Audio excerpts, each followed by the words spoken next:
Sharing is caring for someone else. Sharing is caring for someone else. Giving some. Allahi wa barakatuh. Yan uwa barkamu da wuri, barkamu sake saduwa a cikin wani sabon darasi da mu tattauna akan wani abu mai matuƙar muhimmanci da shahi Jolly Phonics. Kamar da muka ce muku, shi Jolly Phonics littafi a karatu da ake yi a primary 1, 2 and 3. Wanda ana koya ma yara karatun kalma da sounds ba tare da biyan wa'yancan littafin ba. Ba sai yaro ya san A, B, C, D, E, F, G ba. Za mu yi amfani da S, A, T, E, P, N, K, D, K, B, R. Duka wa'yannan sound ɗin ne za mu bi. Ba za mu yi amfani da wancan tsarin ba.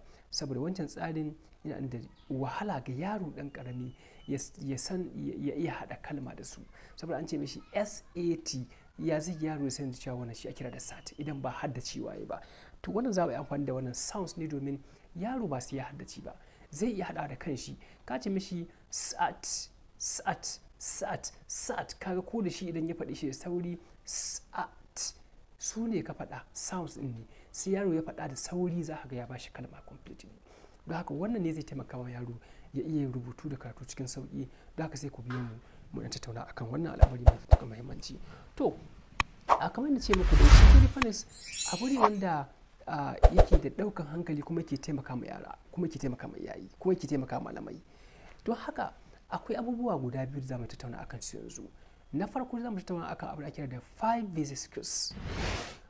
Wasu kamar mu ce objectives guda 5 da muke so mu yi achieving idan ma karanta Jolly Phonics. Sannan zamu tattauna akan 8 steps na Jolly Phonics. 5 basic skills akwai na farko guda 5 ne muke da su, su ake da 5 basic skills.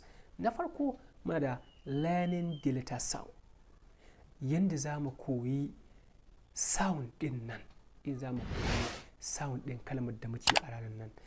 Then na biyu muna da learning letter formation, za mu koyi yanda za mu rubuta wannan sound din ga allo ne ko a littafi ne ko a cikin 2D exercise ne, ko a ina ma za mu koyi shi a lokacin da a wannan ranar. Abu na uku za mu koyi abun da ake kira da blending. Me ake cewa blending? Karatu. Za mu koya ma yara idan su ƙididdige sounds sai su haɗa su ba su kalma. Wannan shi ake kira da blending. Mun san blending yadda ake yi, a ɗauko tumatiri, a ɗauko attarugu, a ɗauko albasa, a ɗauko wannan da wannan a haɗa su wuri ɗaya a yi blending ɗinsu su ba mu kayan miya wanda ba za ka iya bambanta ɗaya daga ciki ba. Wannan shi ake kira da blending. Yara za su haɗa sound da yawa sai su ba mu kalma ɗaya. Kalma ɗaya ce amma ta yi containing sounds da yawa. Don haka wannan shi ake kira da blending. Bayan shi ne gaba sai identifying sound in a word. Wannan shi ake kira da sounding, yanda yaro zai iya identifying sound ɗaya a cikin kalma completely. Yadda yaro zai iya ƙididdige ko ya iya tantance kalmar da ake so ya tantance a cikin kalma. Ma'ana muna son yaro ya tantance ina take a cikin sat. Dole sai yaro ya amfani da hankali. Maka ce sat, sat, sat, yaro zai je a farko. Did you hear sound in sat? Yes. Where did you hear it? Beginning, middle, or at the end? They will say at the beginning because it says sat, sat. You see sat appear at the beginning of the word. Wannan shi ake da identifying sound in a word. Yanda yaro zai iya identifying din shi, wannan shine 5 basic skills na 4. Na 5 kuma shi ake kira da tricky words. Me tricky words? Tricky words is irregular sound. Irregular words, I say sound. Irregular word. This word that is not following the rules of the sound.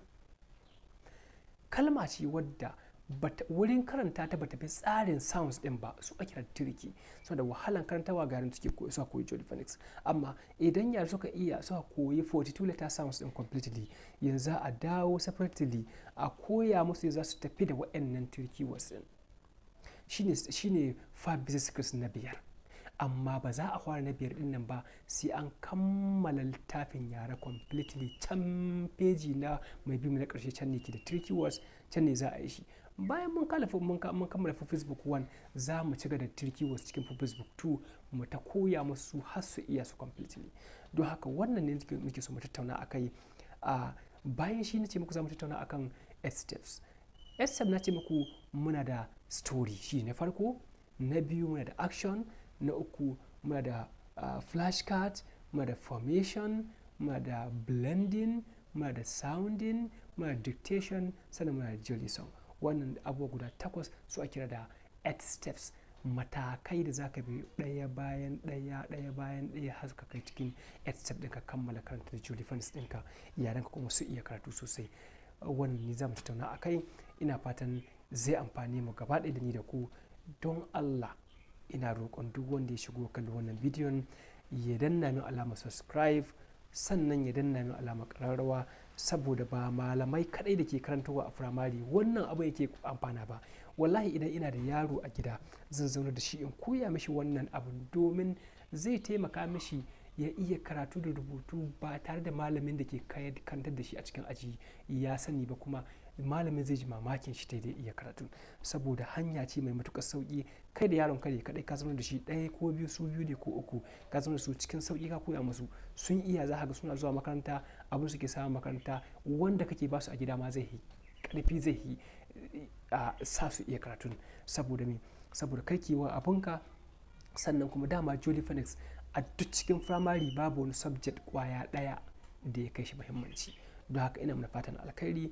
Don Allah mu bibiyi a wannan darasin da muke yi, domin za mu amfana kwarai, kuma yaran mu za su amfana kwarai, kuma 'ya'yan mu za su amfana kwarai. Ina mana fatan alkhairi. Ubangiji Allah sa alkhairi. Allah